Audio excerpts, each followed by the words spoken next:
Si tu regardes cette vidéo, tu es dans une de ces deux catégories. Soit tu veux commencer un nouveau projet et tu as envie de le commencer sur de bonnes bases, ou alors tu es en plein cœur de ton montage et tu aurais aimé avoir une structure dans laquelle organiser ton montage pour éviter de perdre du temps. Et bien aujourd'hui dans cette vidéo, je vais te partager mes trucs et astuces que j'ai développés avec le temps lors du montage de mes films documentaires pour éviter de me perdre, de perdre mes fichiers et de rester le plus efficace et créatif possible. Ça y est, tu es rentré de tournage tout excité, tu as envie de commencer le montage, mais avant que tu puisses commencer le montage, il y a une chose à faire. Il faut que tu ranges proprement tes fichiers.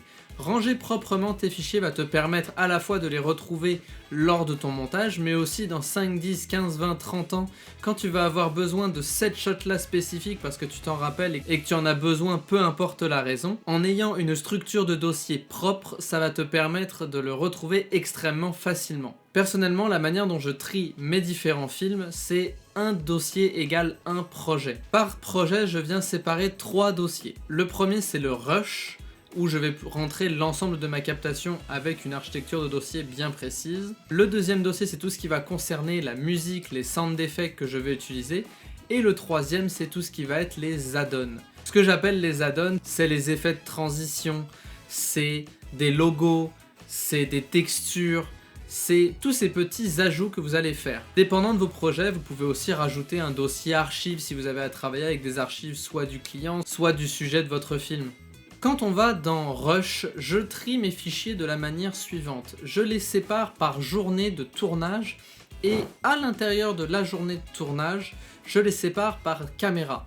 Donc si par exemple j'ai utilisé 2 caméras et un drone, je vais avoir 3 dossiers au sein de la journée de tournage. Une fois que vos fichiers sont triés par jour de tournage et par caméra, dans le deuxième dossier, je sépare musique et SFX très simplement, et dans le troisième dossier, dépendant de ce dont j'ai besoin et de ce que je vais utiliser dans mon film, je vais avoir un agencement plus ou moins différent.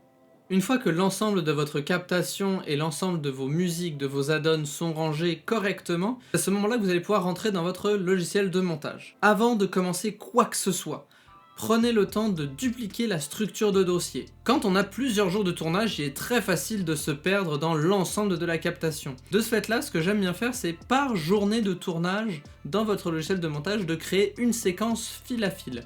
Un fil à fil, qu'est-ce que c'est?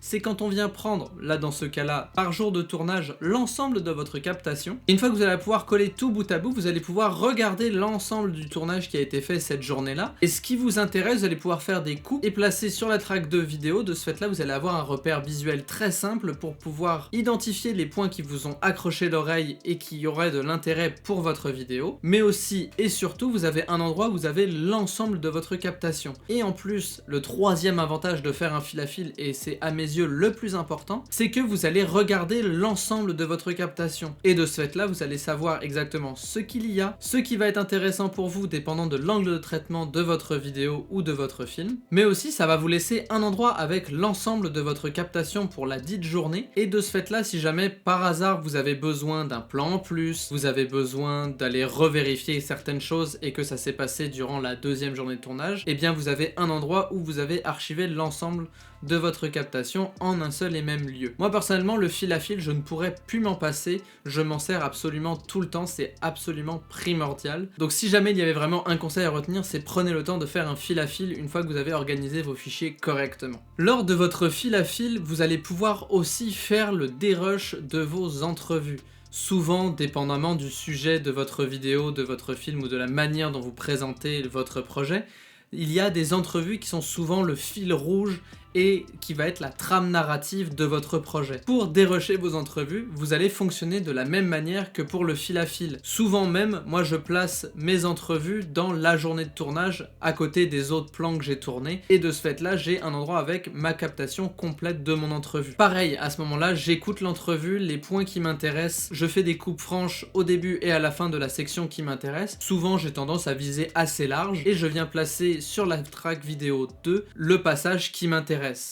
Gardez en tête que vous pouvez à ce moment-là faire des coupes assez larges, vous n'avez pas forcément besoin d'être extrêmement précis. S'il y a des répétitions, des hésitations, c'est pas à ce moment-là que vous allez faire le montage, mais justement de faire ces coupes assez larges là, vous allez pouvoir vraiment dégrossir le travail et venir recentrer l'ensemble de votre montage sur l'angle de traitement de votre film. En agissant de cette manière-là, vous allez aussi éviter que votre film parte dans tous les sens. Ça, c'est quelque chose que je vois assez souvent, des films qui ont une super direction artistique, une super captation sonore, mais où ils parlent de tout et de rien en même temps, et au final on se met à se perdre dans la multitude de sujets à aborder. Très souvent, j'ai envie de dire que le trop est l'ennemi du bien, alors si jamais vous pouvez déjà recentrer l'histoire sur votre angle de traitement, et d'être certain que vous couvrez l'ensemble de votre angle de traitement correctement, ça va déjà faire une énorme différence lors de votre montage. Une fois que vous avez dérushé vos entrevues, fait vos fils à fil, vous allez pouvoir placer l'ensemble de votre dérush, donc ce que vous avez placé sur la track vidéo numéro 2 avec le son, vous allez pouvoir placer tout ça dans une timeline master. Pourquoi j'utilise une timeline master? C'est que ça m'évite d'avoir à forcément aller à droite à gauche pour aller chercher des fichiers, des coupes d'entrevues, des plans spécifiques dont j'aurais besoin. J'ai tout dans un seul et même montage. C'est dans cette timeline master là que je vais monter mon film. Ce que je vais faire, c'est que l'ensemble de ma captation, je vais juste la tasser au bout de ma timeline pour me laisser la place de travailler mon montage comme je veux. J'ai accès à l'ensemble de ce que j'ai présélectionné très rapidement, venant encore une fois réduire la friction quand je fais du montage. Et voilà, c'est tout pour cette vidéo, j'espère qu'elle vous aura plu. Si c'est le cas, n'hésitez pas à commenter, liker, partager. N'hésitez pas à vous abonner, on est bientôt 900 sur la chaîne à l'heure où j'enregistre cette vidéo et ça fait extrêmement plaisir. Moi qui voulais qu'on atteigne les 1000 abonnés à l'aube 2025, eh bien on a vraiment devancé le projet et c'est vraiment merveilleux, alors merci pour ça. Sur ce, je vous dis, faites de bonnes vidéos, faites de bons montages, à la prochaine, ciao tout le monde.